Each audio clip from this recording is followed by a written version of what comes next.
আমার উপায় না, তুমি কি পার করি আমারে লইলে, সংসার উদ্ধার পায় আমার उपाय ना। हे गोपीनाथ, मेरे पास कोई विकल्प नहीं है। यदि आप कृपा पूर्वक मुझे अपना दास स्वीकार कर ले तो मेरा इस भवसागर से उद्धार हो जाएगा।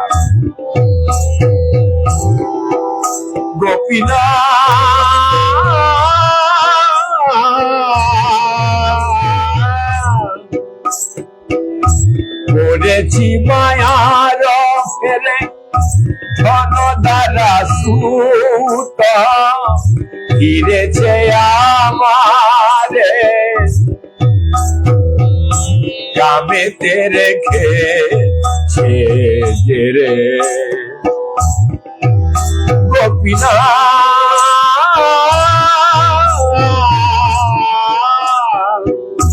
করেছি মায়ার ফেলে ধন দ্বারা সুত, ফিরেছে আমারে কামেতে রেখেছে রে। हे गोपीनाथ, मैं बहिरांग शक्ति यानी माया के भंवर में फंस गया हूँ। धन पत्नी तथा बच्चों ने मुझे घेर लिया है तथा कामेच्छाओं ने मुझे अपने बस में कर लिया है।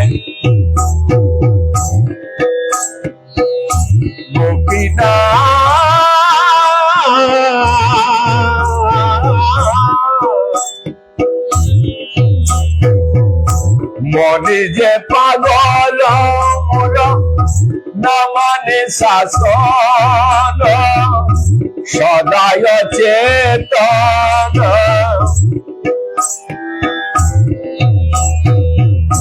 বিষয় রয়েছে ঘোর। গোপীনাথ,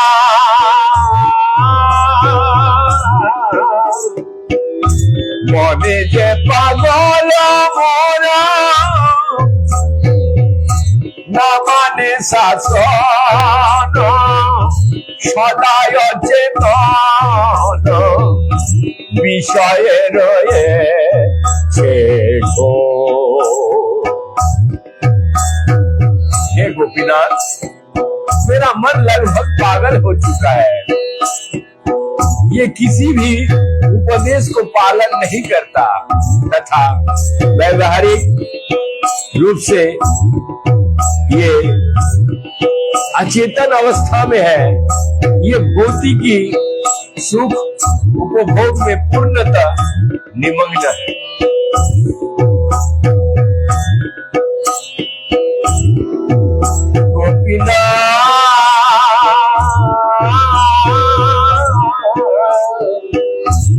আর যে মেনেছি আমি অনেক যতন, ওই বিফল গোপীনাথ।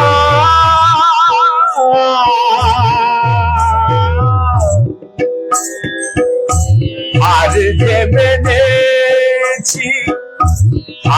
যে মেনেছি আমি অনেক যতন, ওই বিফল এখনো ভরসা তুমি। हे गोपीनाथ, मैंने हार स्वीकार कर ली है। मेरा समस्त प्रयास विफल हो चुका है। आप ही मेरे एकमात्र आशा है।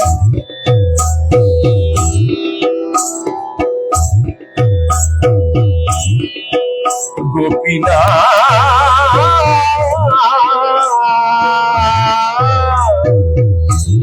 কেমনে হইবে গতি প্রবল ইন্দ্রিয় বশীভূত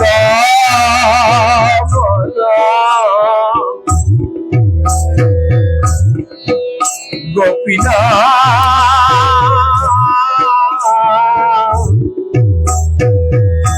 কেমনে হইবে গতি প্রবল ইন্দ্রিয় বশীভূত মন না ছাড়ে বিষয়রতি না ছাড়ে বিষয়रति। हे गोपीनाथ, इस प्रकार अपने जीवन का लक्ष्य प्राप्त कर पाऊंगा।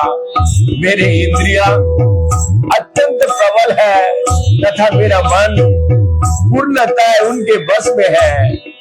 मेरा मन विषय शक्ति का त्याग नहीं करता।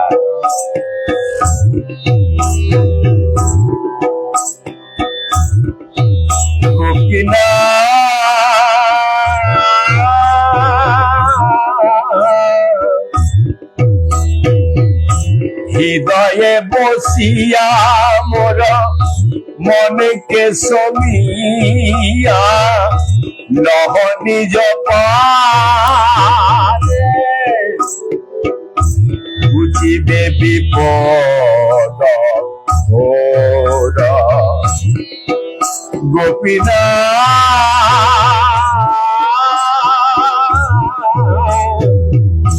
হৃদয়ে বসিয়া মোর হৃদয়ে বসিয়া মোর মনকে সমিয়া লহ নিজ পাদে বুঝিবে বিপদ ঘোর।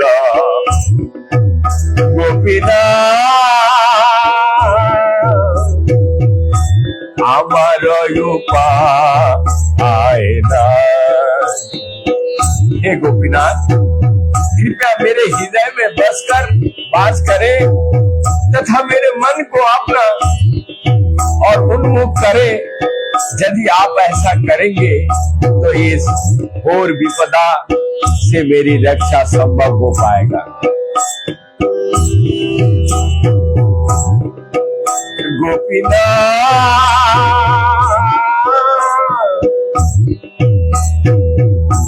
अनाथ देखिया मोरे अनाथ देखिया मोरे তুমি হিসিকেশ হিসিক দবিয়া তার হেস স্মৃতি ঘোর তার হেস স্মৃতি ঘোর। গোপীনাথ অনাথ দেখিয়া মোরে তুমি হিসিকেশ হিসক দবিয়া তার হেস শ্রুতি ঘোর। हे गोपीनाथ, मेरा कोई नाथ नहीं है, आप इंद्रियों के साथी हैं। अतएव कृपया मेरी इंद्रियों को नियंत्रित कीजिए तथा इस घोर भौतिकी जगत से मेरा उद्धार कीजिए। गोपीनाथ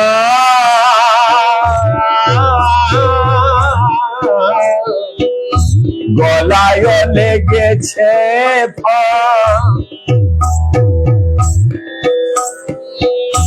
কৃপায়াসি ধরি বন্ধন ছেদিয়া বিনোদ কর বিনোদ কর।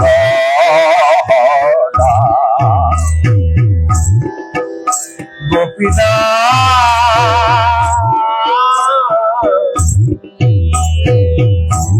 আমার उपाय नहीं। हे गोपीनाथ, मेरे गले में बंधन बंधा हुआ है कृपया दया रूपी तलवार से इस बंधन को काट दीजिए। इस प्रकार कृपया शील भक्ति विनोद ठाकुर की अपना दास स्वीकार कीजिए। गोपीनाथ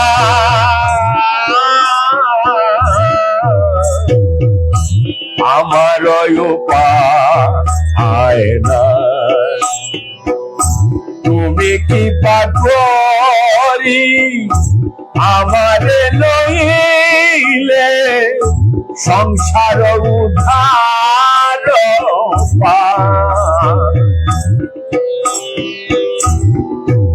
গোপীনাথ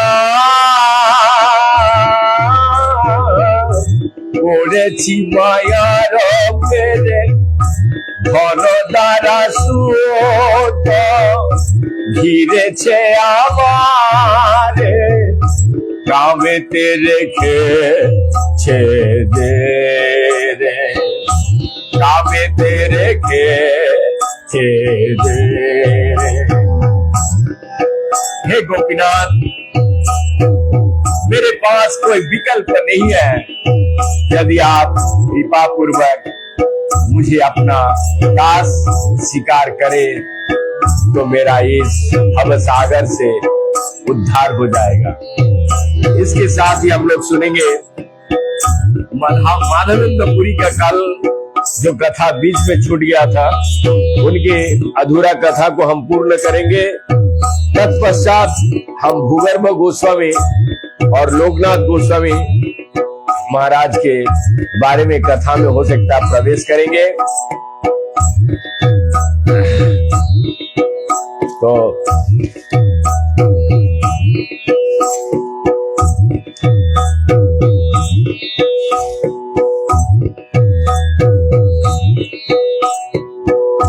कल गोपाल जी का सेवा हो गया था।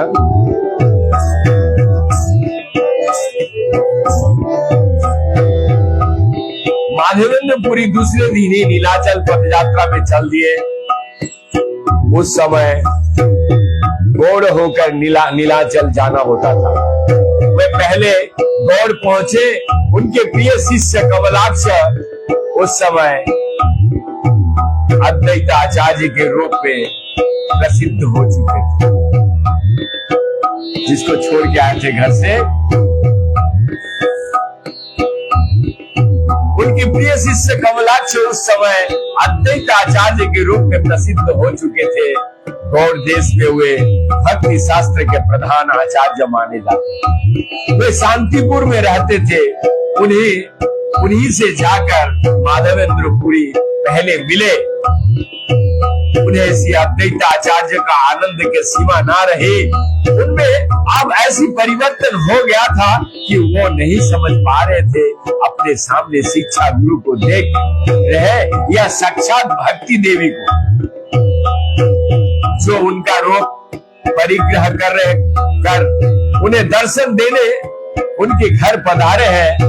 उनके मुखार विंद पर भक्ति का अपूर्व तेज था।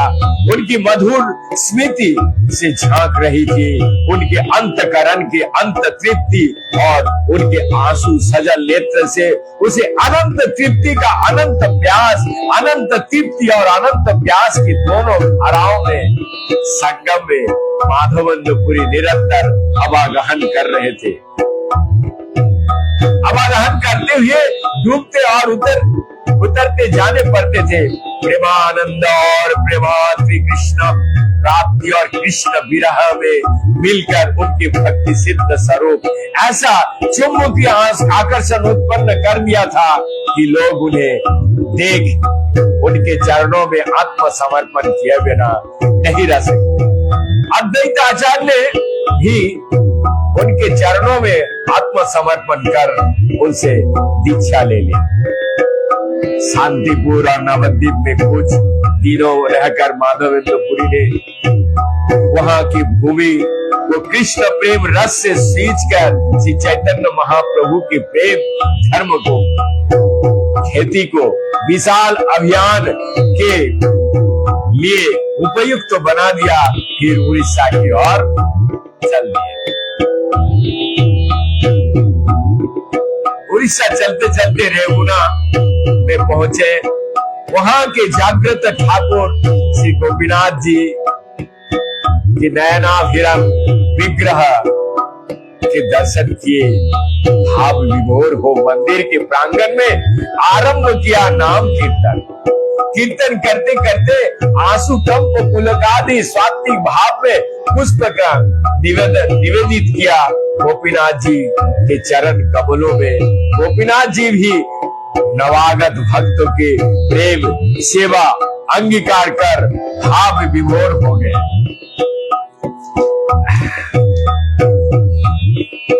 कीर्तन और स्तव स्तुति पश्चात माधवेंद्र पूरी मंदिर के जगमोहन में जाकर बैठ गए और नेत्र के अंजलि में गोपीनाथ जी को रूप सुधा रस भर पीने लगे। मंदिर में राजा की ओर से उत्तम सेवा की व्यवस्था थी। नित्य अनेक प्रकार के स्वादिष्ट पदार्थ गोपीनाथ जी को भी भोग लगाया जाता था, पर भोग का प्रधान वस्तु थी अमृत केली खीर। इसके 12 हंडियों को नित्य भोग लगाया जाता था।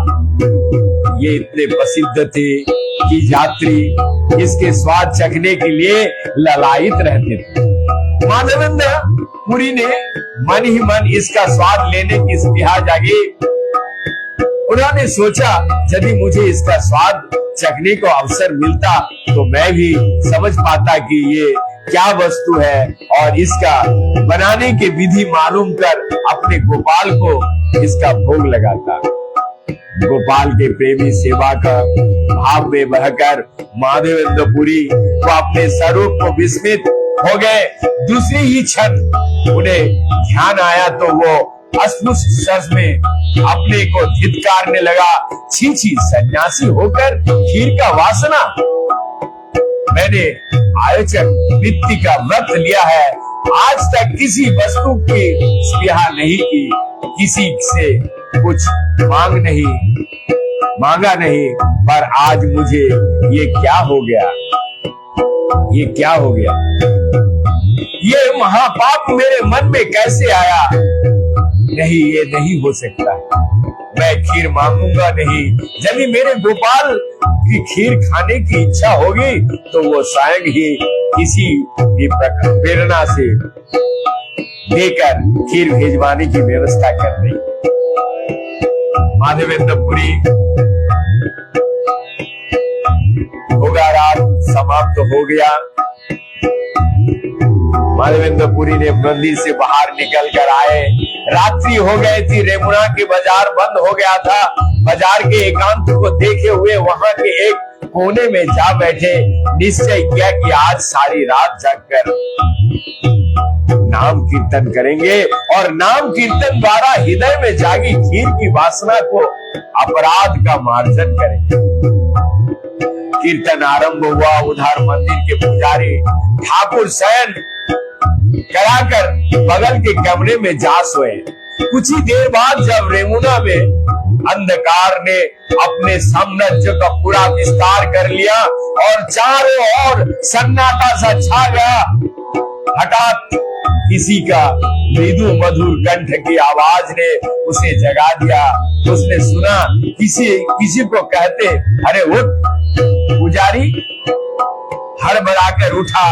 किसका स्वर है ये? जगमोहन जान मान विहित इस अंचल में कौन किसको जगा रहा है? फिर वही सुदाम स्निग्ध स्वर, और उठा और उठ, शीघ्र उठ। देख मेरी पीताम्बर के ओट में एक हरिया खीर है, मैंने इसे चुरा लिया था अपने प्रिय भक्त माधवेंद्र पुरी के लिए। वो बाजार में एक वृक्ष के नीचे बैठा है, मेरे नाम का कीर्तन कर रहा है। उसे खीर प्रसाद शीघ्र ही दे आओ। जब तक वो इसे पा नहीं लेगा मुझे चैन नहीं पड़ेगा।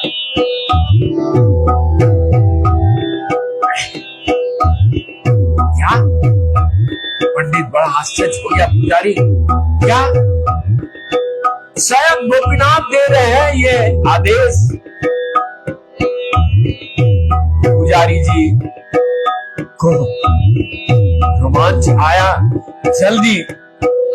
रोमांच को आया, जल्दी से मंदिर का दरवाजा खोला, ठाकुर के निकट जाकर देखा, सचमुच उनके पीतांबर के ओठ में छिपी अमृत के लिए खीर एक हड़िया। फिर उसने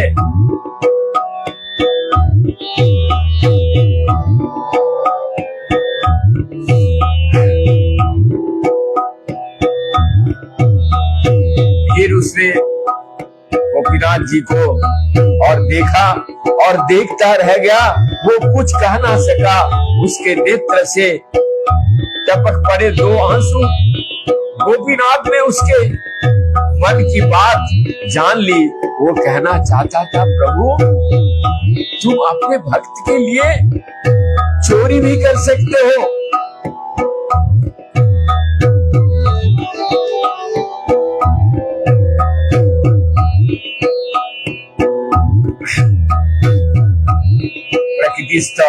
वो उसने पीतंबर के नीचे से हड़िया निकाले, उसे लेकर माधवेंद्रपुरी जी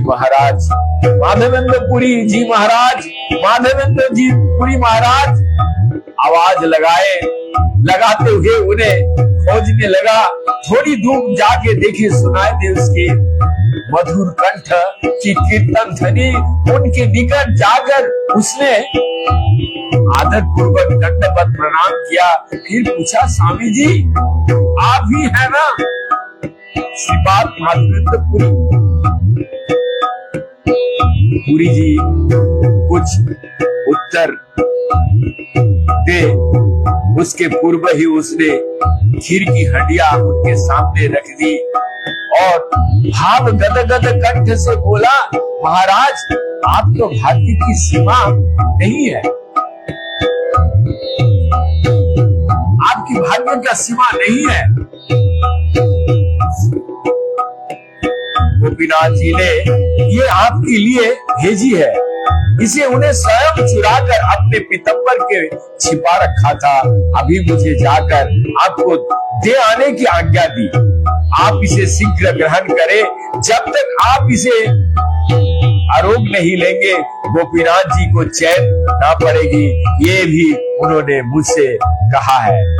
उसी क्षण पुजारी के हृदय में उठी कृष्ण प्रेम की आंधी और उसने उनके सारे शरीर को झकझोर कर दिया।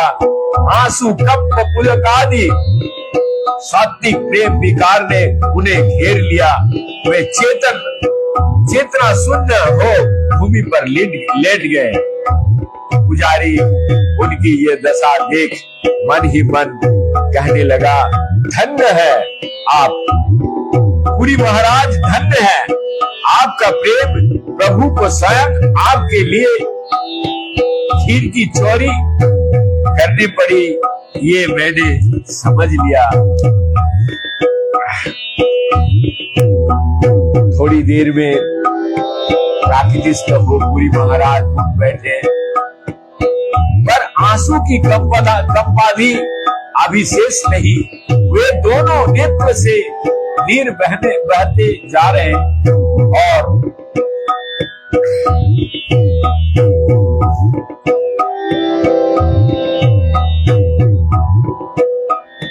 और वे खीर खाते जा रहे थे। बीच बीच में अस्पष्ट स्वर में कहते जा रहे थे, दीनानाथ, हे गोपीनाथ, करुणा की बहुत सी कहानियां सुनी थी, शास्त्र में तुम्हारे करुणा के विषय में बहुत कुछ पढ़ा था, पर तुम मुझे जैसे अधम व्यक्ति पर ही इतनी कृपा कर सकते हो, उसके लिए खीर की चोरी तक कर सकते हो, और जब तक खीर खा ना ले स्वयं इतना बेचैन रह सकते हो, इसके कभी कल्पना नहीं की। खीर प्रसाद तो पुरी जी ने खा ही लिया। खीर के हड्डियों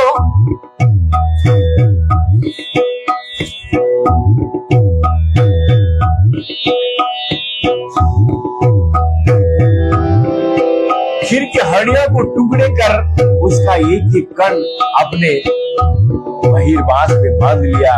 नित्य स्नान पूजादि के पश्चात उसका एक कण मुख में डालने का नियम बना लिया।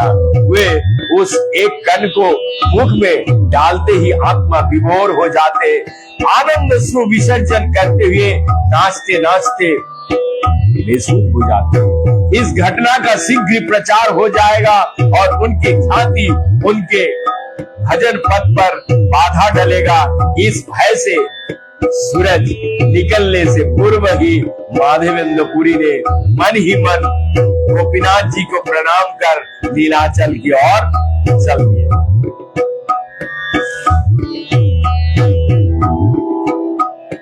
गोपीनाथ जी को चोरी का ये बात कोई नहीं थी। चोरी करने का तो उनका चिर स्वभाव है। खैरा ब्रज में उनके मक्खन चोरी प्रसिद्ध थी, पर मक्खन तो वे तब चुराया करते थे जब छोटे थे, तब वे चोरी करना सीख ही रहा था। बड़े होकर उन्हें किसका क्या नहीं चुराया, उसके याद करके एक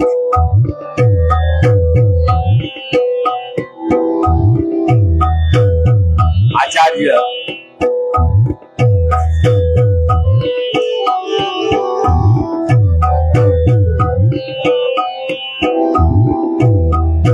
चोर गगन्य का रूप में उन्होंने बार बार नमस्कार किया।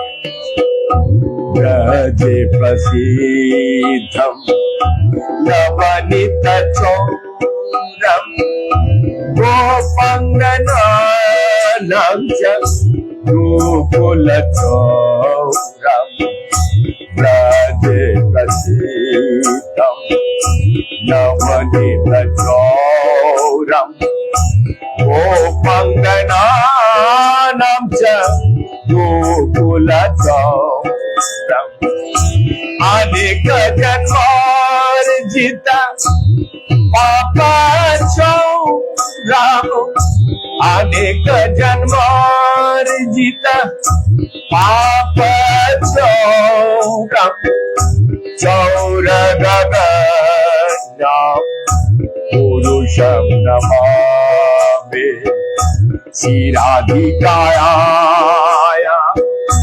हृदयस्य चौरम नवमुद श्यामल कान्ते चौरम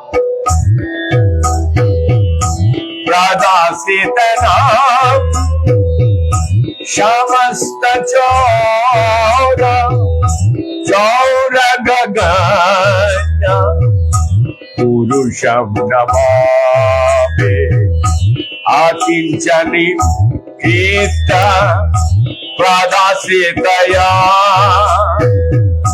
करोति भिक्षोपदे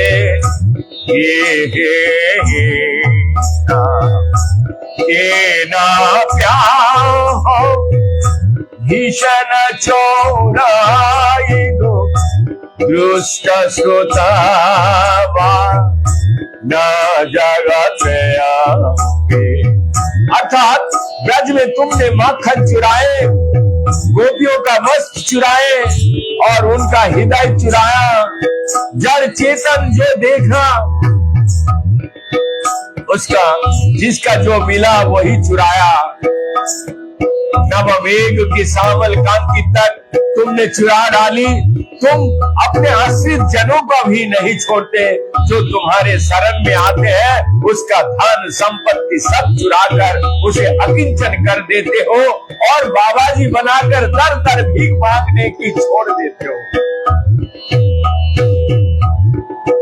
चोर तो केवल अच्छी चीजों को चुराते हैं, तुम अपने आश्रित जनों के अच्छा बुरा सब चुरा लेते हो। अनेकों जन्म जन्म की पाप ताप चुराकर उन्हें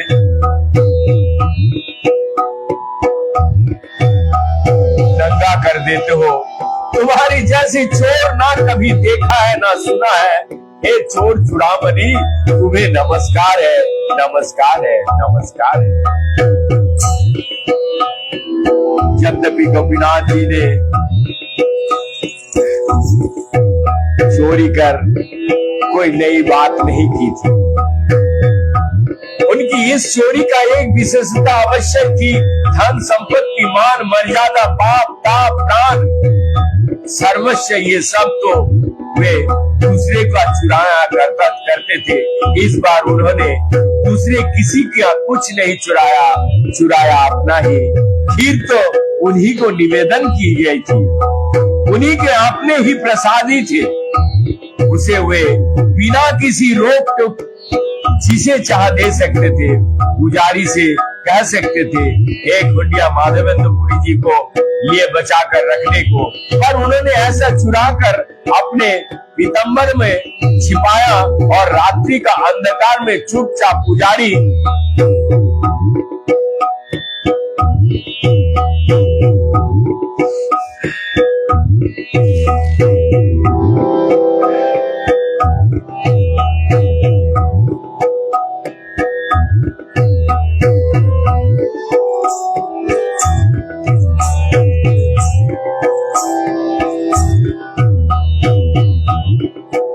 के अंधकार में चुपचाप पुजारी ने भेजा उन्हें दे आने का। ऐसा उन्होंने क्यों किया? इसका क्या रहस्य है? रहस्य कुछ नहीं सिवाय इसके वे अपना खीर चोरा गोपीनाथ नाम रखवाकर अपने भक्त वत्सल का ढिढोरा पीटना चाहते थे। बता देना चाहते थे कि संसार में पतित जीवों को ही कि ऐसा कोई कार्य नहीं जिसे अपने प्रिय भक्त के लिए वो नहीं कर सकते, जिससे उनसे विमुख जीव भी उनके भक्त वात्सल्य से आकृष्ट हो उनका भजन करें। आज भी रेमुना के गोपीनाथ जी खीर चोरा गोपीनाथ नाम से जाने जाते हैं, प्रसिद्ध है। ये नाम सुन लोग इनका इतिहास पूछते हैं और उनके भक्त वत्सल का अनुपम कहानी सुन द्रावित होते हैं।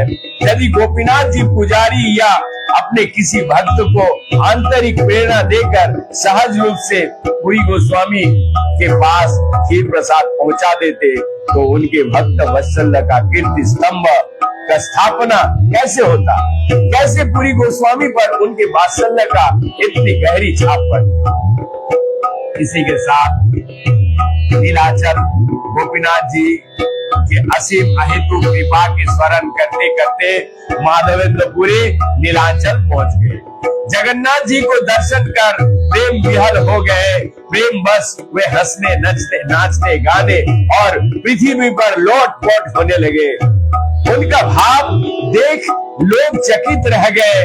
उनकी ख्याति उनसे पहले ही वहां पहुंच चुकी थी। उनके पहुंचते ही संवाद चारों ओर फैल गए कि जिन्होंने वृंदावन में गोपाल जी को प्रकट किया है, जिनका लिए गोपीनाथ जी ने खीर की चोरी की, वो आज भक्ति सिद्ध महापुरुष नीलाचल पधारे हैं। पांडा पुजारी राज कर्मचारी नीलाचल वासी और यात्री सब उमड़ पड़े महापुरुष के दर्शन करने। माधवेंद्रपुरी जी ने हाथ जोड़कर विनम्र स्वर से सबसे निवेदन किया, भाई मेरा एक प्रार्थना है। मेरा प्राण स्वरूप गोपाल जी के शरीर में ताप अभी तक नहीं गई है। ताप मिटाने के लिए मुझे यहाँ से मलय चंदन और कर्पूर ले जाकर उनके शरीर पर उसका लेप करना है। आप लोग दोनों उपहार जुटा दे तो बड़ी कृपा होगी। ये सुनकर राज कर्मचारी और विशिष्ट लोग दोनों वस्तुएं का संग्रह करने लग गए। उचित समय पर एक मन चंदन और 20 तोला सुवासित कपूर एकत्र हो गया। चंदन और कपूर ले जाने के लिए वाहक का व्यवस्था की गई। माधवेंद्रपुरी वाहक के साथ वृंदावन के पथ पर अग्रसर चले। आते हुए रास्ता में दूसरी वही सेम रास्ता है। रेमुना में दूसरी बार कई दिन चलकर फिर रेमुना पहुंचे। गोपीनाथ जी को मंदिर गए दर्शन करने। खीर की चोरी के बाद ये उनका गोपीनाथ का प्रथम दर्शन था। खीर चोरी का घटना ने भक्तों की और भगवान दोनों को एक दूसरे के कितना निकट ला दिया था। दोनों एक दूसरे को कितना अपना जानने लगे थे। ये इस बात से स्पष्ट है कि इस बार भगवान के दर्शन पर भक्त पर जितना प्रेम बरसाया जा रहा था, जितना उनका सम्मान किया जा रहा था और सेवा की जा रही थी, उसका अंत नहीं था। यहाँ भी माधवेंद्र पुरी जी ने आगमन का संवाद चारों ओर फैलने पर देर न लगी। यहाँ भी नीलाचल की तरह गोपीनाथ जी का विशेष कृपा पात्र के रूप में उनके दर्शन के लिए लोग को भीड़ उमड़ पड़ी। पूजा आरती नित्य कीर्तन आदि पश्चात मंदिर के सेवक ने किसी प्रकार भीड़ को बाहर किया। माधवेंद्र पुरी ने प्रसाद ग्रहण करने का पश्चात मंदिर के जगमोहन के एक कोने में आनंद पूर्वक विश्राम किया।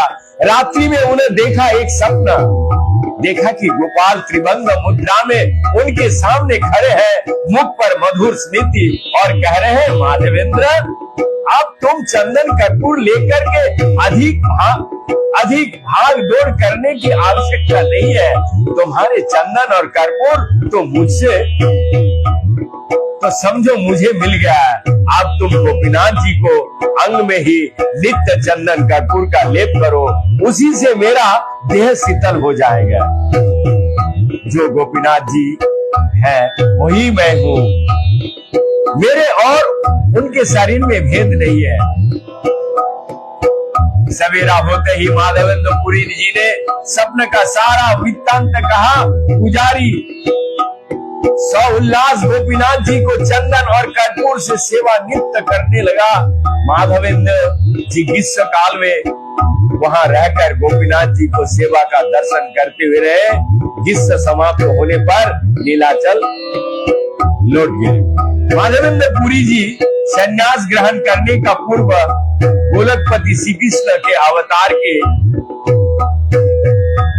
तरंगित करने का संकल्प लिया था। उसकी ये महत्वाकांक्षा अभी तक पूरी नहीं हुई थी। उसके पूरा हुए बिना उन्हें चैन कहाँ थी। उन्हें दिन रात ही चिंता व्यथित किया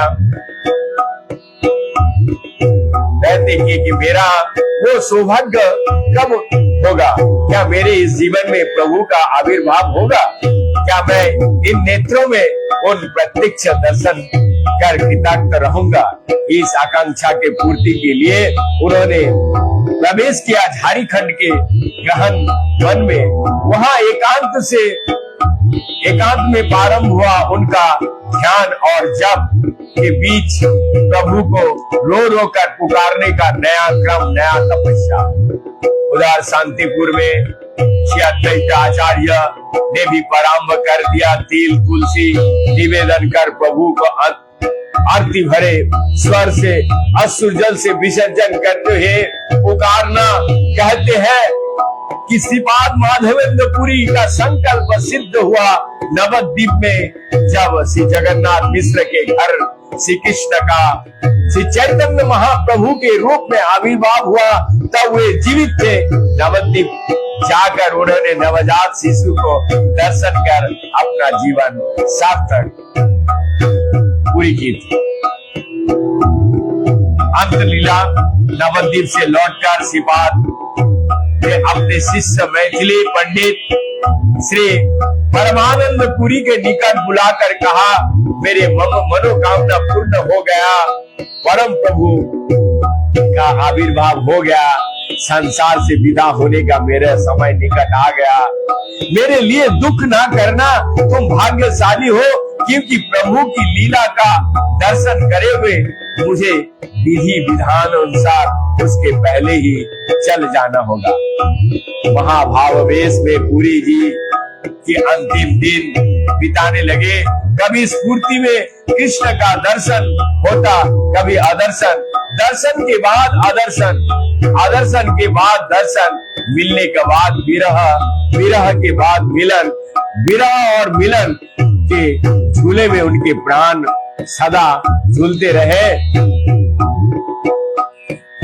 विरह की स्थिति में उनका रोना, चीखना और भूमि पर लोट-पोट होना देख रसिक जन उन्हें कृष्ण प्रेम का पागल जान उनके भाग्य की सराहना करते और उनका रोना धोना देख उसे कृष्ण प्रेम के दुष्परिणाम जान कृष्ण प्रेम की निंदा करते। उस समय माधवेंद्रपुरी जी के पास रहते रामचंद्रपुरी नाम का अनेक रामचंद्रपुरी नाम के उनके एक शिष्य, उनके शिष्य होते हुए भी वे अपने पुराने संस्कार के कारण ज्ञान मार्ग के दलदल में अभी पूरी तरह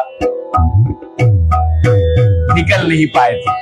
अंत समय में गुरुदेव जी ऐसा अवस्था को देख उनसे ना रहा गया। वो बोले, गुरुदेव आप क्यों रो रहे हो, रो रो कर व्याकुल हो रहे हो, अवस्था शरीर की और भी अस्वस्थ, शरीर के और भी अस्वस्थ कर रहे हो। आपकी समान तत्व ज्ञानी पुरुष को क्या यह शोभा देता है? अपने ब्रह्म स्वरूप का चिंतन कर क्यों नहीं हृदय को ताप दूर करते? श्रीपाद गरज उठे और ज्ञानी मूर्ख, अरे ज्ञानी मूर्ख, मैं तो कृष्ण विरह की ज्वाला से मर रहा हूँ, तू ज्ञान का पाठ पढ़ाकर गड्ढे पर नमक छिड़क रहा है। तू क्या जाने कृष्ण प्रेम किसे कहता है? पापी दूर हो यहाँ से, मरते समय तेरा मुख देख नरक ना जाना पड़े मुझे, दूर हो जल्दी से। रामचंद्रपुरी को उसी समय गुरुदेव से विदा होना पड़ा। विचित्र है कृष्ण प्रेम की विषम गति।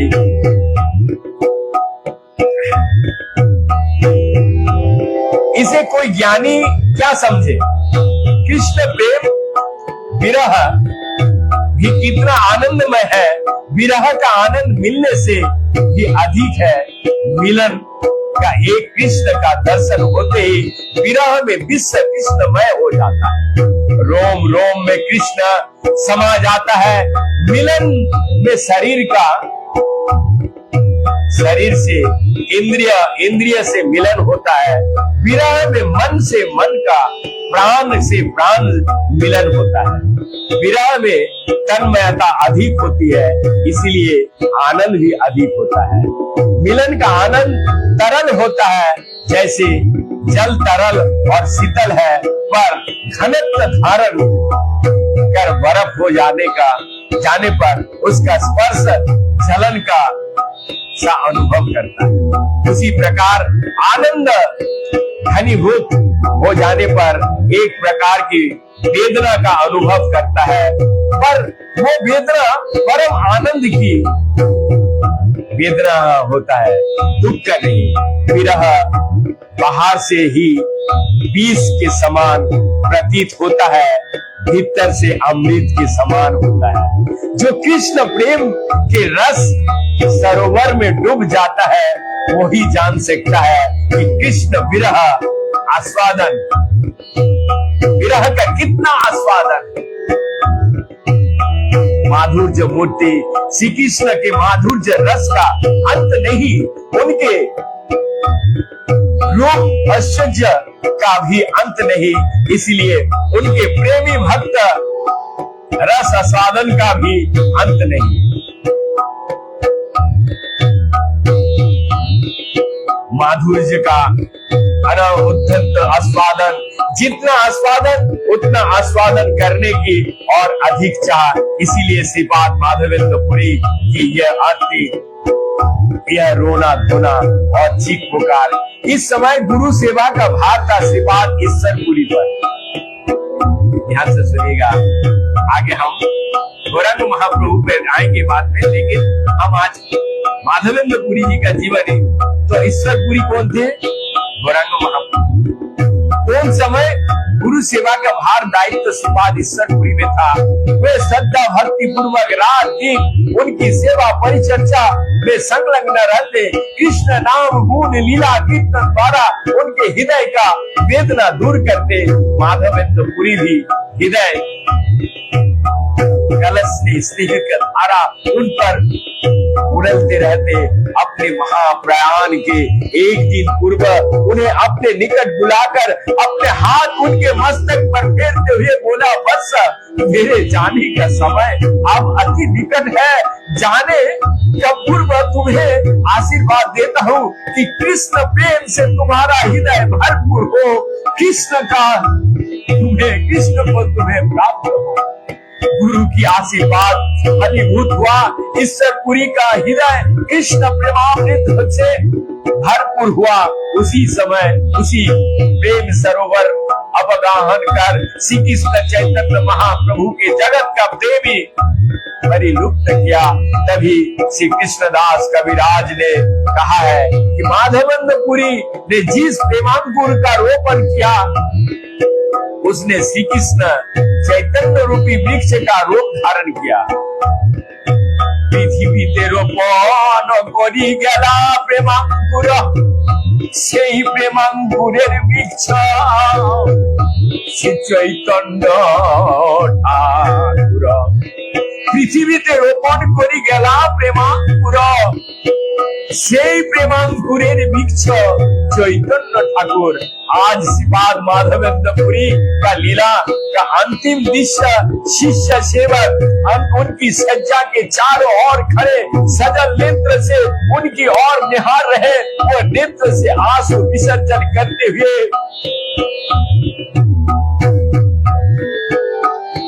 अस्फुट शब्द से कह रहे थे,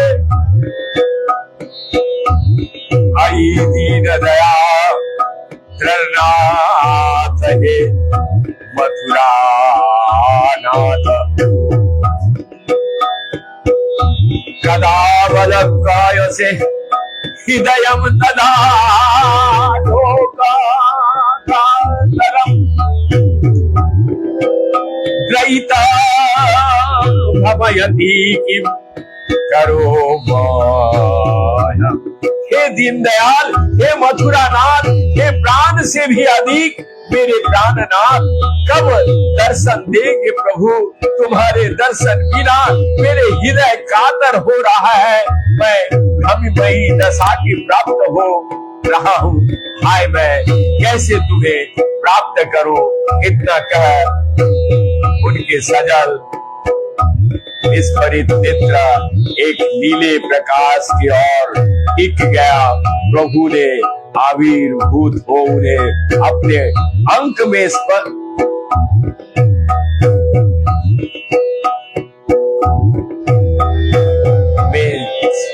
समेट लिया।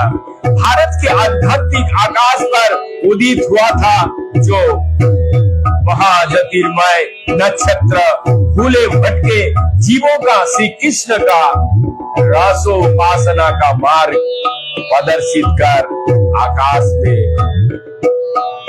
विलीन हो गया। यहीं पे हम आज वाणी को समापन करेंगे। कल हम लोग सुनेंगे वृंदावन में लोकनाथ गोस्वामी और भूगर्भ गोस्वामी का आने का कथा, यदि ठाकुर जी चाहते। और मेरा ये विनम्र निवेदन है, जो जहां से देख तो रहे बहुत सारे लोग मुझे, मैं क्योंकि कल की कथा में भी देखा था, तो मुझे खाली एक ही विनम्र निवेदन है, जो जहां से देख रहे हैं दूसरे को, क्योंकि ये